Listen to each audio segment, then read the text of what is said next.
रोटी, जिसके बिना हमारा खाना अधूरा माना जाता है। हमारे घरों में रोटियां कब से बनाई जा रही हैं, इसका ठीक ठाक पता तो किसी को भी नहीं है।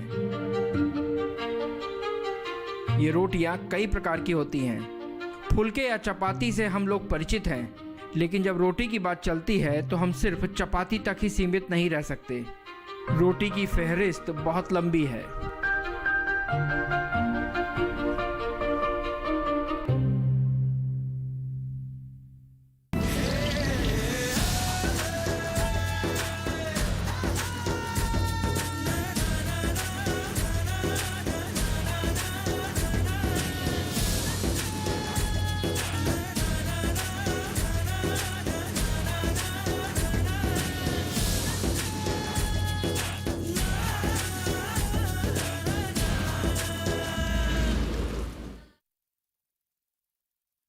रोटी को लेकर चपाती शब्द का इस्तेमाल चपत लगाने से आया है। पहले जब रोटी को थापा जाता था तो वास्तव में चपत लगाई जाती थी। तो नान हो या ब्रेड, पिज़्ज़ा हो या खमीरी रोटी, सभी के रूप अलग अलग हैं, लेकिन हैं ये रोटी ही। तो देश काल परिस्थिति के हिसाब से ये बदलते गए, भौगोलिक स्थितियों के हिसाब से ये बदलते गए और रोटी अपनी दास्तान लिखती गई। तो आइए शुरू करते हैं दास्तान रोटी।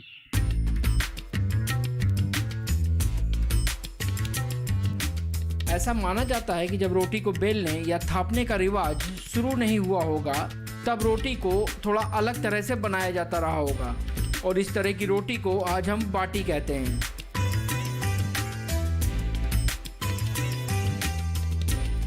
अगर हम बाटी की उत्पत्ति को देखें तो हम पाएंगे कि इसकी जड़ें कहीं ना कहीं राजस्थान में मिलती हैं। उसकी वजह भी यहाँ की भौगोलिक परिस्थिति रही होगी। गर्म रेत में आटे की लोई को धीमी आंच मिल जाती थी, जिससे रेत में दबकर वो पक जाती थी। इस तरह ईंधन की कमी से जूझ रहे लोगों को अनाज पकाने में मदद मिल जाती थी।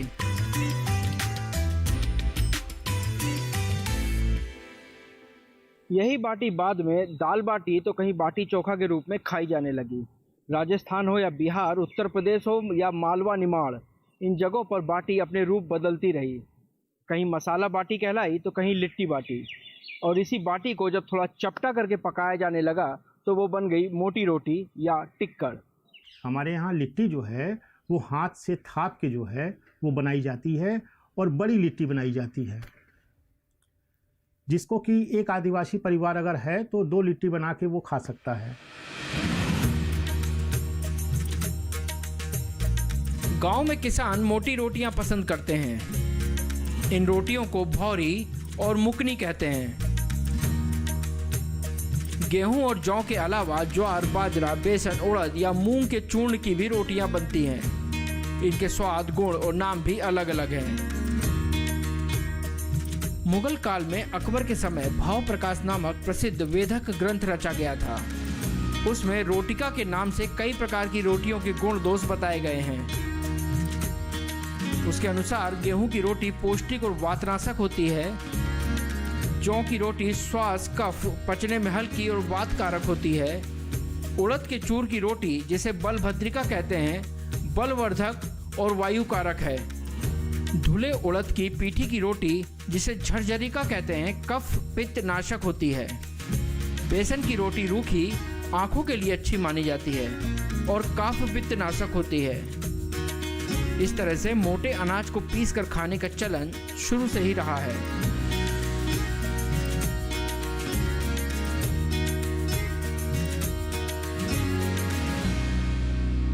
ज्वार की रोटी, जैसे हमारा मिलेट है जो हमारे मिलेट में एक ज्वार भी मिलेट है, और जो मिलेट है वो मिलेट जो है उसकी अलग पोषकता है। देखिए, हम गेहूं खाते हैं रेगुलर, चावल खाते हैं रेगुलर, जो उनकी अलग पोषकता है। मिलेट जो है वो कम पानी में पकता है, उसके लिए बहुत पानी की ज़रूरत नहीं है। जो चीज़ कम पानी में रखती है उसमें गुणात्मकता बहुत ज़्यादा होती है। और ऐसा नहीं है, देखिए बाजरा तो हमारा पूरा राजस्थान खाता था, हमेशा से, सालों से, सदियों से खाता आ रहा है, और वहाँ के लोग बहुत मेहनती होते हैं, बहुत ताकतवर होते हैं। तो ऐसा नहीं कि मिलेट में ताकत नहीं है, मिलेट में बहुत अच्छी ताकत है, और जो परिश्रम करते हैं तो मिलेट पचता भी अच्छा है।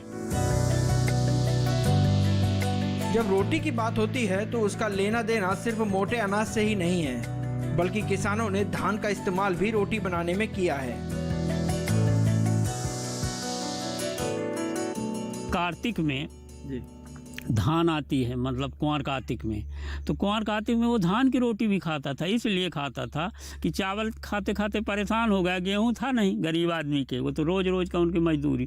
तो क्या करते थे कि धान को जल्दी चटपट अपना कूटा मूसल काड़ी से उसी को पीस लिए, अपना उसकी रोटी खाने लगे धान की। इस तरह पंजाब में तंदूरी रोटी का रिवाज है। नान भी तंदूर से सिकती है, पर उसके आटे में खमीर मिलाया जाता है जिससे वो फूल जाती है। नान मुगल काल की देन है और मुगल काल से ही रोटी बनाने वालों को नान बाई कहते हैं। देश के अलग अलग हिस्सों में रोटी बनाने के तरीके के साथ ही रोटी के नाम भी बदल जाते हैं। बस उनका मूल कारक गेहूं या मोटा अनाज ही होता है। इस तरह रोटी प्राचीन समय से वर्तमान तक पहुंची और आज हमारे आहार का मुख्य हिस्सा है।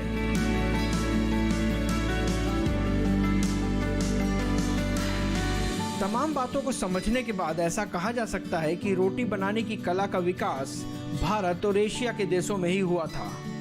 हालांकि पराठे का आविष्कार मुगल काल में होना माना जाता है।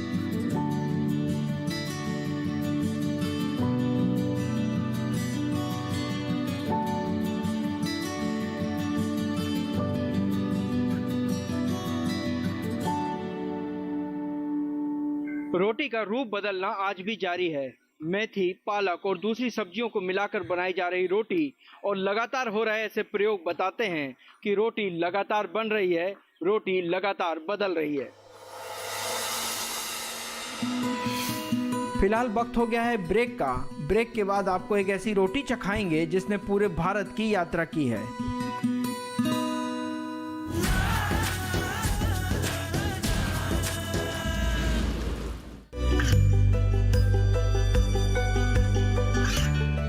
गांवों और पिछड़े क्षेत्रों में सरकारी योजनाओं की जानकारी पहुंचा। देश में कौशल और क्षमता विकास कर ग्रामीणों को सामाजिक बदलाव और विकास से जोड़ने की दूरदर्शन किसान की पहल चौपाल चर्चा देखें सोमवार से शुक्रवार सुबह 9 बजे।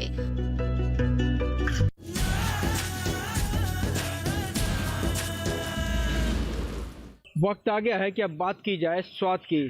तो चलिए एक महाराष्ट्र का चर्चित स्वाद चखते हैं, देखते हैं कैसे बनती है पूरन पोली।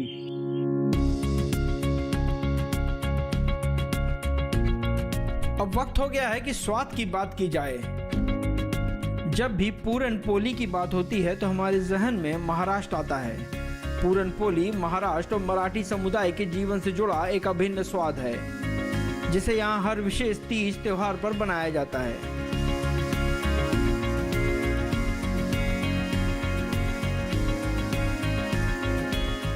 पूरन पोली शब्द में पूरन का अर्थ होता है भरना और पोली का मतलब होता है रोटी, यानी भरवा रोटी। भले ही आज इसे महाराष्ट्र के विशेष व्यंजन के रूप में पहचाना जाता है, लेकिन जानकारों का मानना है कि पूरन पोली दक्षिण भारत से आया। इतिहास के पन्नों में झांकें तो 14वीं सदी के मनुष्य चरित्र में इसकी रेसिपी का उल्लेख मिलता है। वहीं 12वीं सदी के दक्षिण भारत के राजा सोमेश्वर ने भी अपने लेखों में पोली का उल्लेख किया है। वहाँ यानी तेलुगु में इसे बोबट्टू या बक्शाम कहा जाता है। वहीं कन्नड़ में इसे होलीचे या ओबट्टू कहा जाता है। गुजराती में इसे पूरनपुरी या बेड़मी कहते हैं। वहीं मराठी में यह पूरन पोली हो जाता है।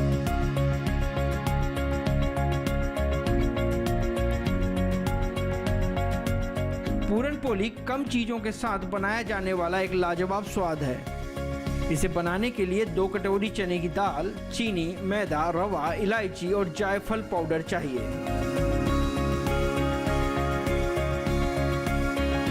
सबसे पहले चने की दाल को अच्छे से पानी में धो लिया जाता है, जिससे उसकी सारी गंदगी निकल जाए।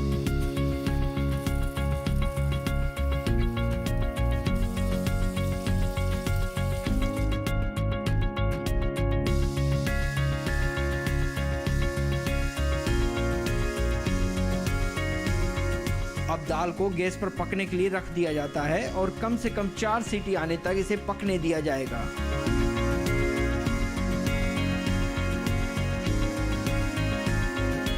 जब तक दाल पक रही होती है तब तक उसके लिए आटा गूंथ लिया जाता है। आटा गूंथने के लिए एक कटोरी में घी को गर्म कीजिए, फिर एक थाली में मैदा रवा लेकर उसमें मोइन के लिए घी डालते हैं।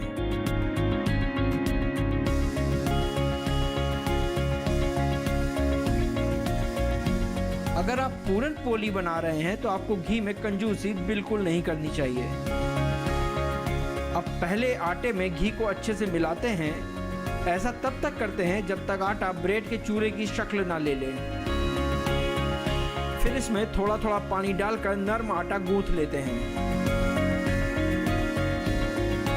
अब पक चुकी चने की दाल को लेकर एक कढ़ाई में डाला जाता है और गर्म होती चने की दाल में चीनी डाली जाती है।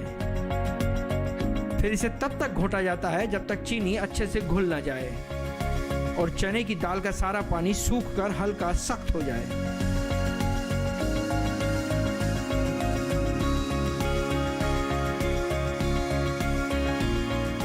पूरन पोली बनाने के दौरान इस बात का खास ख्याल रखना होता है कि दाल पूरी तरह से पिस जाए और कोई दाना छूटे नहीं, साथ ही ये ठीक से सख्त भी हो जाए। जब ये पर्याप्त गाढ़ा हो जाता है तो इसमें इलायची और जायफल पाउडर मिला लेते हैं। अब इस पूरन को ठंडा होने के लिए छोड़ दिया जाता है। तब तक गूंथे हुए आटे की रोटी बेल लेते हैं।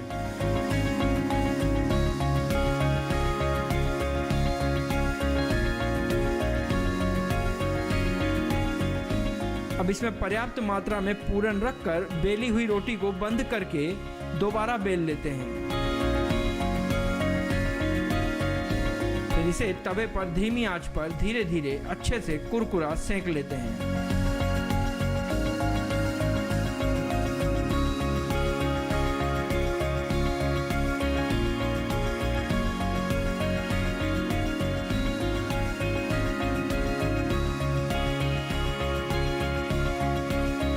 आपकी पूरन पोली तैयार है।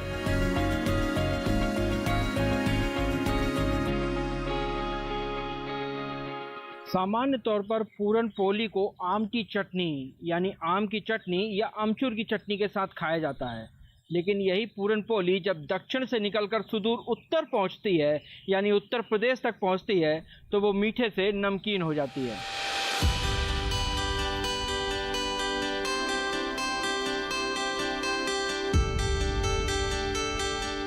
उत्तर भारत में बनाई जाने वाली नमकीन पूरन पूरी या दाल पूरी बनाने की प्रक्रिया मीठी पूरी से थोड़ी लंबी होती है।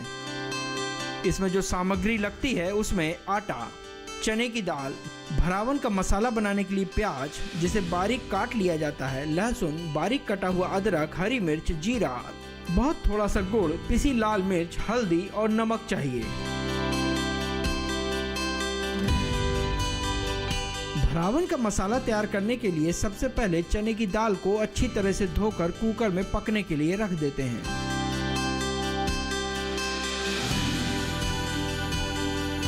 इस दाल में थोड़ी सी हल्दी और नमक भी डाल देते हैं। फिर कम से कम 4 सीटी आने तक ये पकेगा।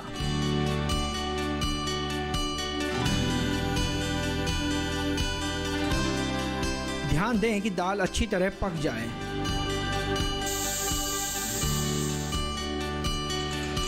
दाल को पकने के बाद उसे एक बर्तन में निकालकर बाहर रख लिया जाता है। जब तक दाल ठंडी हो रही है तब तक आटा गूंथ लेते हैं। दाल पूरी के आटे को साधारण पूरी पराठे के आटे की तरह गूंथा जाता है, ना ज्यादा सख्त ना ज्यादा ढीला। रोटी हो या पूरी, पराठा या नान, कुछ भी बनाने में आटा गूंथने की प्रक्रिया सबसे ज्यादा मायने रखती है। इसी से तय होता है कि आपकी रोटी या पूरी किस तरह की बनने वाली है।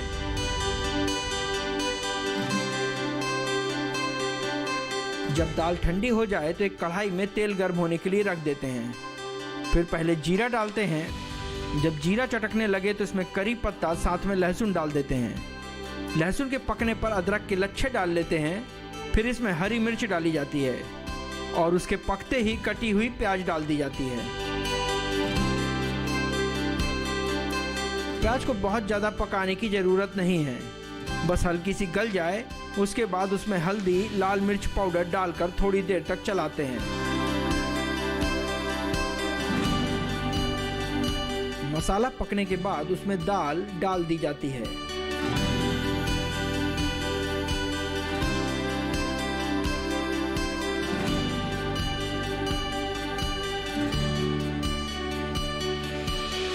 दाल में मसाले को डालकर अच्छी तरह मिला लिया जाता है और उसे पिट्ठी की तरह बना लेते हैं।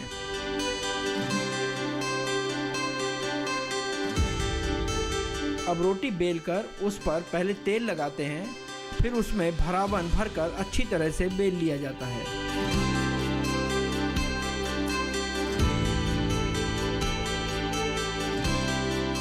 दाल पूरी को धीमी आंच में आराम से पकाते हैं।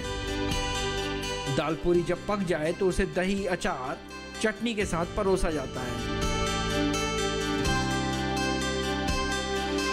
इस व्यंजन की खास बात यह है कि ये अपने आप में पूरा खाना होता है, तो कई बार जो बच्चे खाने पीने में आनाकानी करते हैं उनके लिए ये एक कंप्लीट मील का काम करता है।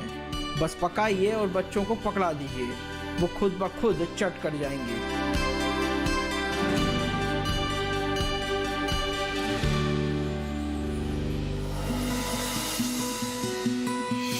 फिलहाल वक्त हो गया है एक ब्रेक का। ब्रेक के बाद आपको एक और ठेठ मराठी स्वाद से मिलवाएंगे।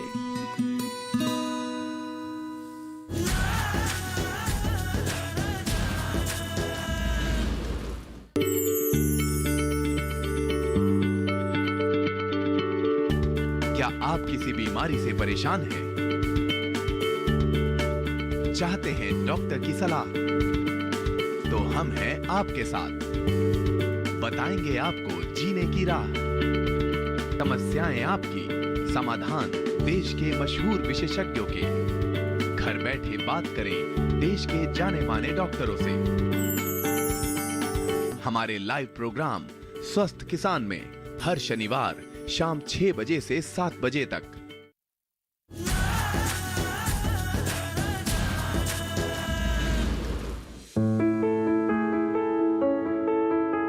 ब्रेक पर जाने से पहले हमने आपसे कहा था कि आपको एक और ठेठ मराठी स्वाद से मिलवाएंगे, तो चलिए देखते हैं कैसे बनती है सीधी सादी स्वादिष्ट भाखरी। किसान टीवी के सभी दर्शकों को नमस्कार।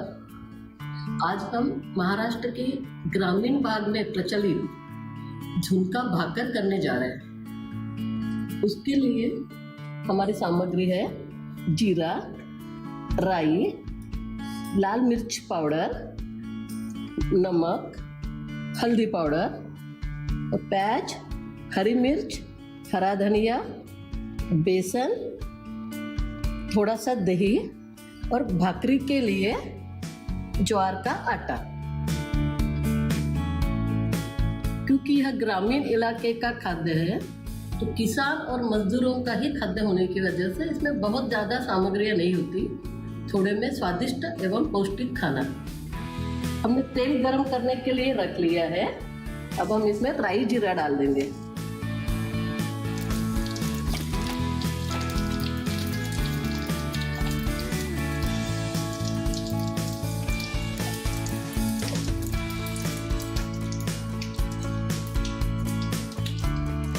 अब इसमें प्याज डाल देंगे। इसमें प्याज अच्छी चाहिए होती है।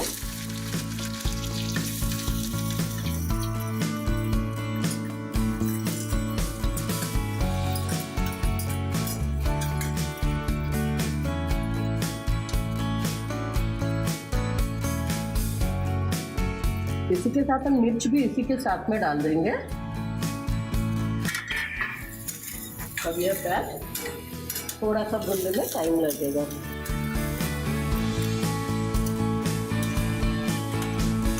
अब हमारी प्याज भून चुकी है। इसमें बहुत ज़्यादा लाल नहीं करते, सब्जी की तरह ट्रांसलूजन अच्छे से हो जाए, बस इतनी ही। अब हम इसमें हल्दी डालेंगे,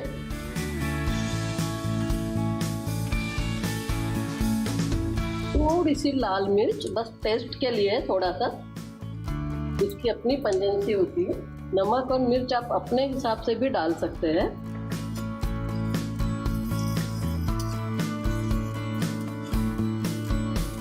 बस अब हम इसमें ये थोड़ा सा बेसन ऐड करेंगे, ऐसे सूखा ही करते जाएंगे ताकि उसकी गुठलियां ना पड़े और वो सूखा हो जाए। अब हम इसमें थोड़ा सा दही डालेंगे। कई लोग नहीं डालते हैं, लेकिन दही डालने से थोड़ा सा मुलायमपना भी आ जाता है और उसमें थोड़ा सा बेसन अच्छे से पक भी जाता है। तो हमारा चुनका तैयार।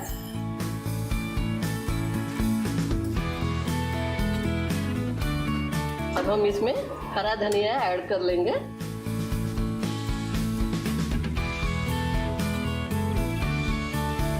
हमारा असल गावरानी चुनका तैयार। अब हम बनाएंगे भाकरी। भाकरी के लिए हमने ज्वार का आटा लिया। अब इसमें हम थोड़ा खौलता हुआ पानी डालेंगे और इसको धीरे धीरे ऐसे गूंथते जाएंगे।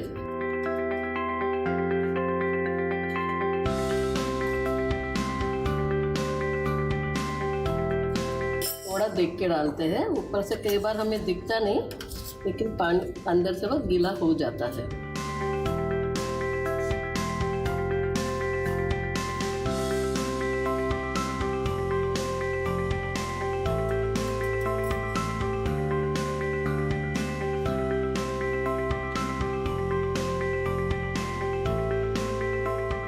अब थोड़ा सा हाथ से ही करना पड़ेगा।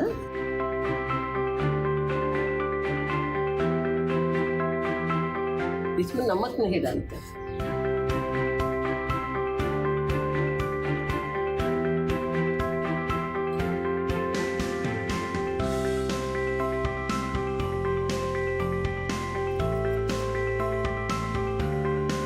पहले गर्म था इसलिए हमने थोड़ा पलटे का सहारा लिया।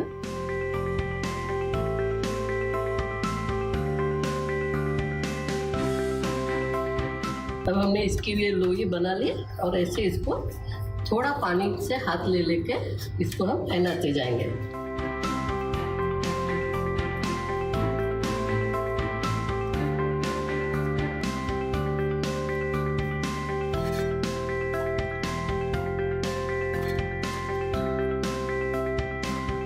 अब चाहे तो इसको थोड़ा थाली पे लेके भी थोड़ा सा फैला सकते हैं।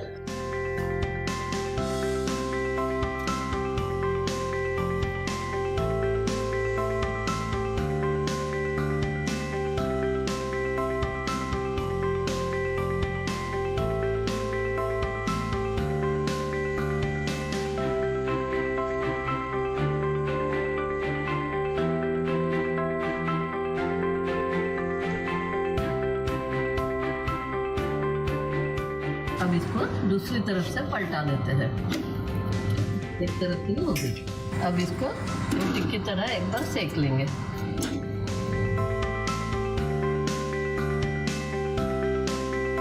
ये चूल्हे पे अच्छे से फूलती है और गैस पे कुछ चीजें नहीं बन पाती चूल्हे जैसे।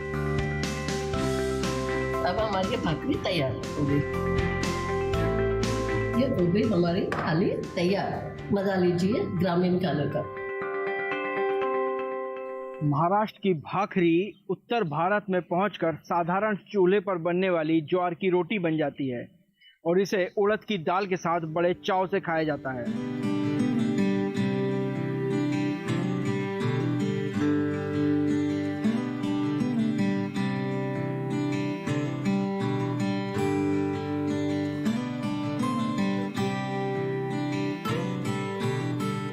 ये हमने आटा तैयार कर दिया और पानी भर के इसको छोड़ दिया। अच्छा। जिससे कि ये खाना बनाने में और खाना सेकने में और खाना पचाने में बहुत अच्छा होता है। इसको कोई भी बनाए ऐसा ही बनाए जिससे आटा फूल ले। मतलब आटा लगा के तुरंत रोटी ना बनाए, थोड़ी देर के लिए छोड़ देना चाहिए।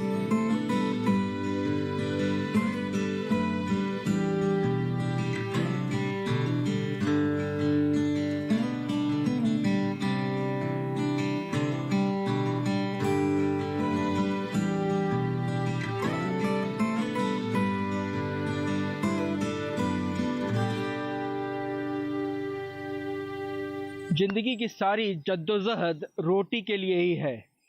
कोरोना काल ने हमें सिखाया है कि बुनियादी ज़रूरत ही ज़रूरत होती है, वास्तविक ज़रूरत होती है। बाकी सारी ज़रूरतें हमारी पैदा की हुई हैं। तो सादा जीवन जीना चाहिए, सादा जीवन जिए, खूब पानी पीजिए, स्वस्थ रहिए, मस्त रहिए, वैक्सीन जरूर लगवाइए और अपने परिवार का ध्यान रखिए। वक्त बुरा है पर बीतेगा जरूर।